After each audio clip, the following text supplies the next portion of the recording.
Olá pessoal, tudo bem? A gente vai dar continuidade ao assunto da disciplina de Projeto Hidrossanitário 2 com conteúdo referente aos reatores UASB, certo? De sistemas de tratamento de esgoto. Essa aula vai ser ministrada de acordo com a aula de apoio da professora Aniele Brito, doutora em saneamento, certo? E assim como na aula de dimensionamento de tanques sépticos, a gente vai utilizar a aula da professora Aniele como apoio para os nossos estudos, certo? Vamos lá, pessoal. Primeiro, algumas características gerais, certo? Um dispositivo característico de reator WASB é que ele é um separador de fase, certo? Ele é chamado de separador trifásico, logicamente porque ele separa o sólido, líquido e gás.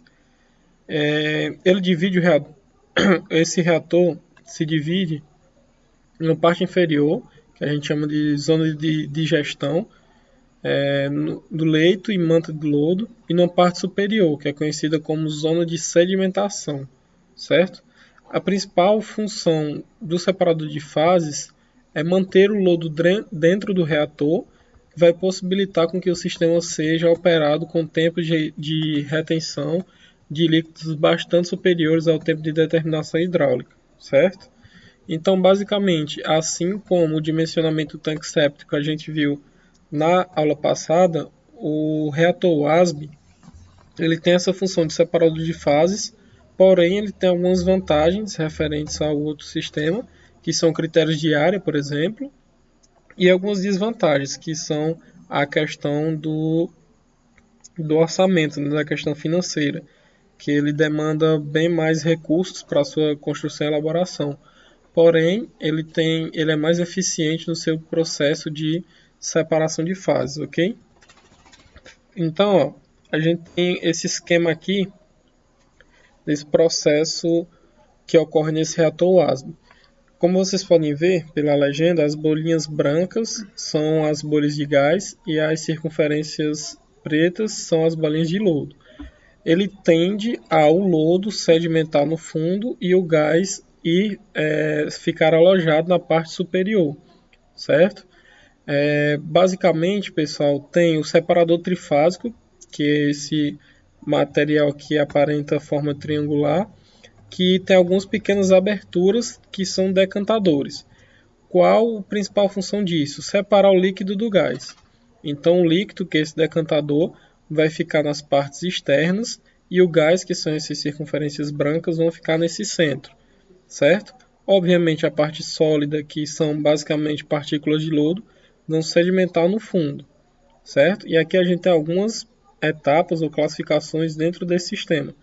Existe o leito do lodo, que é na parte inferior, o compartimento da digestão desse lodo, uma manta que fica um pouco mais acima, assim como os defletores, que têm função principal de separar essa fase líquida da gasosa, certo? Além propriamente do decantador, assim como a canaleta do efluente, certo? E a gente tem também aqui na parte superior o canal de distribuição desse efluente, ok? Então vai funcionar basicamente nesse esquema. As partículas mais densas, ou seja, de lodo, que são partes sólidas, ficam na parte inferior do sistema. As partículas gasosas, que são as bolinhas, ficam no centro e as partes líquidas ficam nessa parte superior, certo? E aí tem um esqueminha como é que funciona essa relação, né? As representações marrons são essas partículas de lodo, as amarelas as representações de gases e a azul esverdeada vai ser a separação do líquido, certo? A gente tem a questão bastante relevante que é a questão da escala de atendimento, né? Um ASB também pode possuir grande porte e diversas entradas, né? Com múltiplas saídas também. Vai depender basicamente da necessidade e dos seus acionamentos para a realização dessas operações. A gente está vendo aí na figura algumas válvulas motorizadas, né? De uma ETE da cidade de Matão, certo? Aqui na figura 3 a gente pode observar algumas válvulas manuais para esse sistema. Lembrando, pessoal, que esse reator WASB, eu falei da questão dos critérios de área para uma residência, que também pode ser aplicado para uma indústria e residência. Obviamente, esse tem um tamanho bem mais elevado, mas isso aqui é um reator WASB para uma cidade inteira, certo?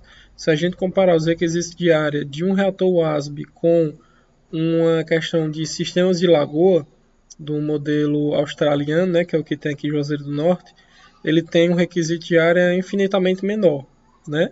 A gente precisa, para o sistema de lagoa, só fazendo essa comparação, a gente precisa de hectares de terras para fazer um completo tratamento dos efluentes, certo? Aqui não necessariamente precisa de valores muito grandes.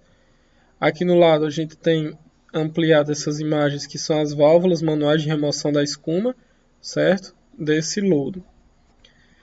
E aqui, ó, a gente tem nessa mesma ETE, Estação de Tratamento de Esgoto, né, que é esse reator WASB, a visão geral desse sistema, de entrada de esgoto por essas tubulações superiores, assim como as saídas e as tulipas, que a gente vai ver mais próximo às imagens para ver quais as funções delas, certo? Aqui tem uma tulipa, basicamente o nome obviamente vem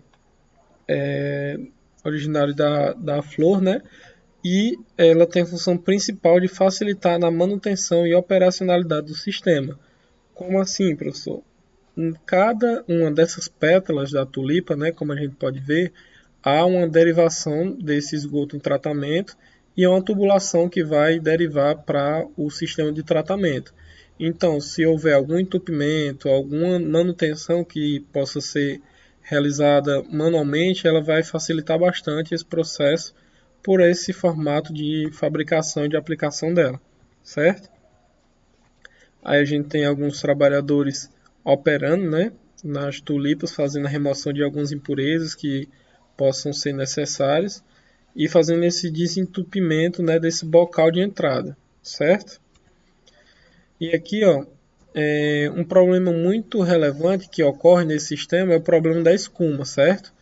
Basicamente, esse agravamento acontece em campânulas feitas de fibra de vidro, que a escuma endurece e aprisiona o gás dentro do desenvolvimento, fazendo tipo um selo, certo? Qual a consequência principal desse problema? É que a produção do gás não é detectada na linha de saída dessa campânula. E já a pressão debaixo da camada da escuma aumenta de tal ponto a romper abruptamente o selo, que vai provocar uma movimentação de placas endurecidas e a torção dessas campânulas, certo? Basicamente, o que isso quer dizer? A gente vai ter a formação dos lodos, certo? Aqui na parte do fundo, na sedimentação, e na parte superior a formação da escuma, assim como a gente viu no dimensionamento tanque séptico. Se a escuma se formar ao nível de entrada desses gases aqui e de separação da fase líquida, ela vai acabar aprisionando os gases aqui no nível inferior a essa escuma. Isso vai gerar uma produção bem maior de gás aqui embaixo e quando esse selo que é formado por essa escuma se romper, vai ter uma pressão abrupta muito grande, ou seja, vai romper e pode danificar a estrutura do nosso reator WASB, certo? Então, ó, a gente vê no perfil, basicamente a gente tem alguns equipamentos aqui, uma tampa removível, provavelmente para inspeção, uma bacia para essa coleta de escuma, já para evitar esse selo, essa selagem, ou seja, esse processo de tampar os gases e prender eles aqui no nível abaixo da escuma. A gente tem essa comporta que vai obviamente liberar ou não esse primeira câmara para a segunda câmara. E a gente tem essa coleta de canaleta dessa escuma, certo? Aí, pessoal, a gente vê um queimador de biogás digestor anaeróbio dessa ETE, da cidade de Franca, em São Paulo. Basicamente, pessoal, os gases que são contidos dentro desse sistema, eles podem ser queimados, né, para assim aliviar, entre aspas, né, o sistema, certo? Faz essa queima desses gases, ok? a gente vai ver uns critérios de projeto referente ao desenvolvimento dos reatores WASB. Assim como nos sistemas de lagoas que a gente viu lá no primeiro conteúdo, no primeiro bimestre, a gente tem o sistema de gradeamento, a caixa de areia e o medidor de vazão, que é a calha partial.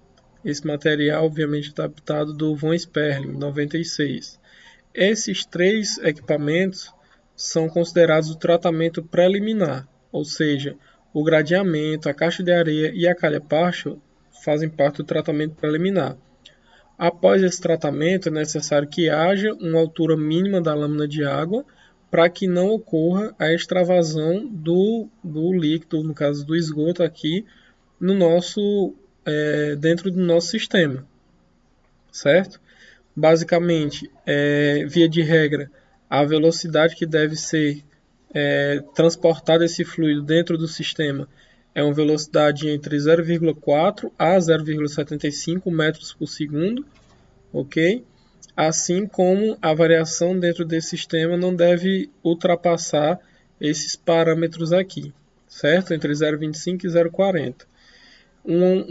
Uma inclinação, vamos dizer assim, deve ocorrer dentro dessa regra aqui entre 600 e 1.200 metros cúbicos por metro quadrado dia de vazão diariamente dentro de um sistema desse porte, certo? No sistema de gradeamento deve ser dimensionado, obviamente, esses espaçamentos entre as grades, certo? E que no máximo a vazão tenha até 100 litros por segundo, certo? Isso tudo já para facilitar a limpeza manual com rastelo ou um tipo de equipamento para que haja limpeza desse material. Essas grades devem estar posicionadas a uma angulação de 45 a 60 graus, certo? Ela não deve ser posicionada verticalmente, no ângulo reto de 90 graus. Ela deve ser posicionada nesse ângulo de inclinação, ok? O que a gente tinha a falar a respeito dos reatores WASB seria somente isso. Na nossa próxima aula a gente vai ver outros critérios de projeto, outros dimensionamentos. E no mais, espero que vocês tenham gostado desse conteúdo e até a nossa próxima aula.